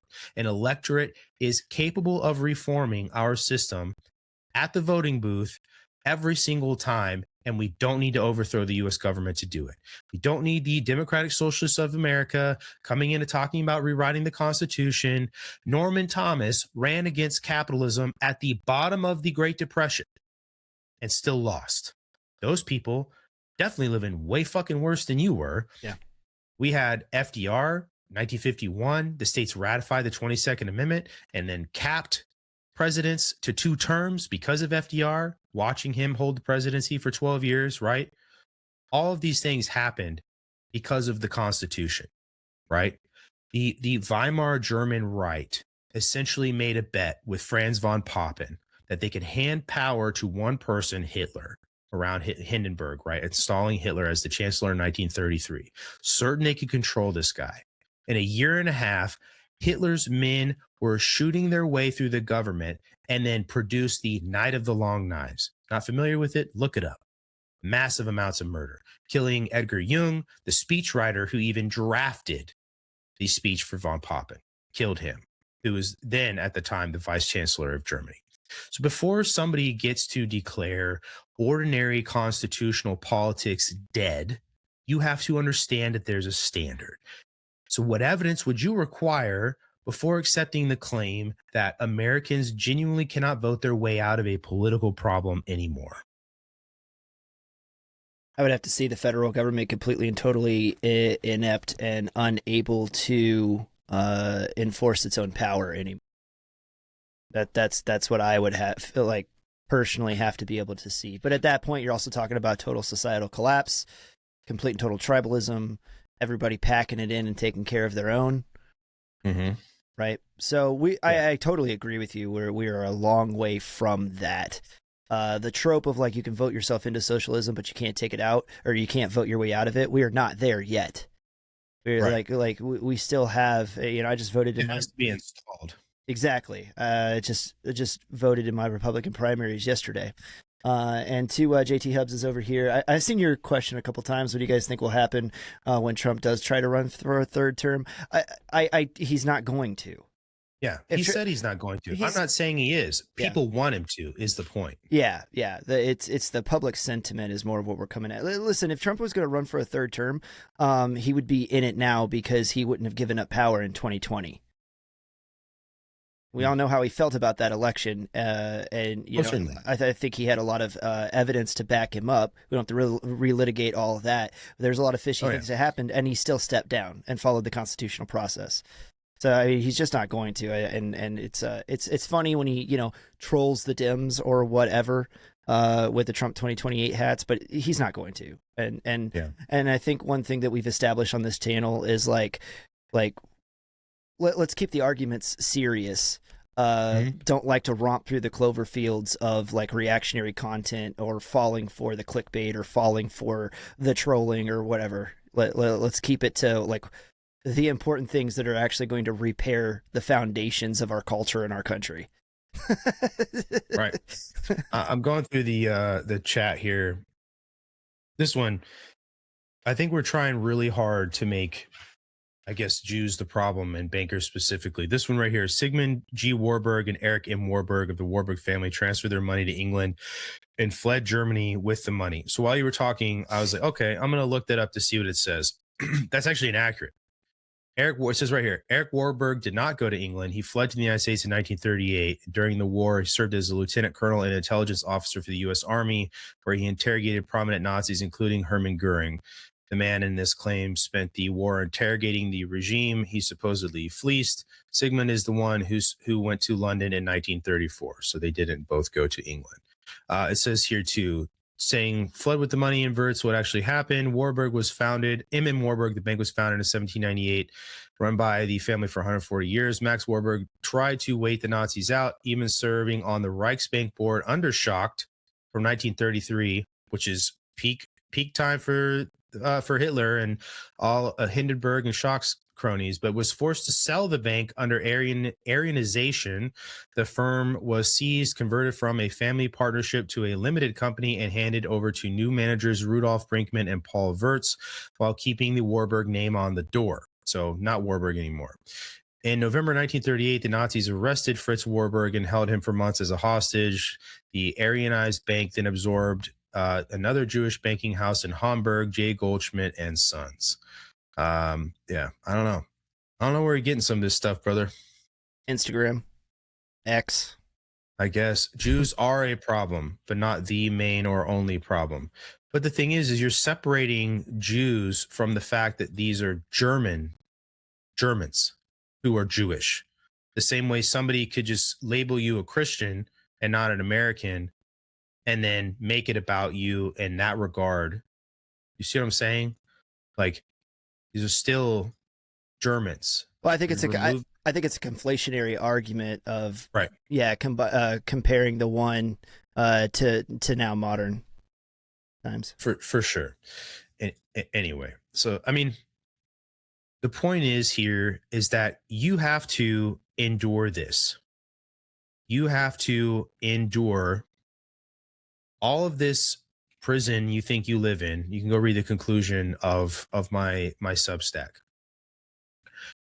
To get to the other end of it and still deserve the Constitution. If you've already worked it out in your brain that you want somebody to hold your hand in loco parentis and fix all of your problems for you, then you actually don't believe in the American spirit. What you believe in is handouts, and you believe in dependency. That's it. and that you have assumed, like I pointed out in my formation without repair or repair without formation series, what Jose Ortega Gasset says, that you just assumed all of this was built for you and that it exists no matter what, without recognizing that you were handed something that you were meant to maintain and improve and hand off. And you've completely forgotten about that. The Constitution existed before you. It endured worse before you. It's enduring right now. And if you're that willing to just hand it over because of the genuine problems that you're experiencing, then you don't actually believe in what this country is meant to stand for. You want to see, you are willing to throw it all away so somebody can fix your problems for you. And you probably can't even define where those problems came from. And I'm going to say this comment right here. Coltswalker says, bruh, Jews were in Germany and all over Europe. They were a people without a nation until after World War II. You're again pretending like they weren't operating and living under the laws of the specific country that they were living in, that they weren't people who were beholden to those same laws and raised families in those countries and contributed to those economies. You're right. They are everywhere, just like there are Christians all over the place and Muslims now all over the place, right? We have a conversation about compatibilities and cultures and all these other things. But you're trying to separate somebody from a national lawful identity and a religious identity or an ethnic identity that they may ascribe to themselves, and pretending like their existence inside that national framework doesn't matter for the sake of an argument. You can't do that. That's just not how logic works at all. I love you, not trying to be an asshole. I just very much disagree with the logical train that you're putting together and then trying to lay on a track. That's it. I don't know if you agree, but yeah, largely, you know, a lot of people, it's first of all, there's this oversimplification, or I guess semantic overload of what a Jew is. And this is right. Where a lot of this, misunderstanding comes from, because there is a such thing as an ethnic Jew. There is a such thing as a religious Jew. Those are not necessarily mutually conclusive. And then, or not mutually conclusive, but exclusive. Yes.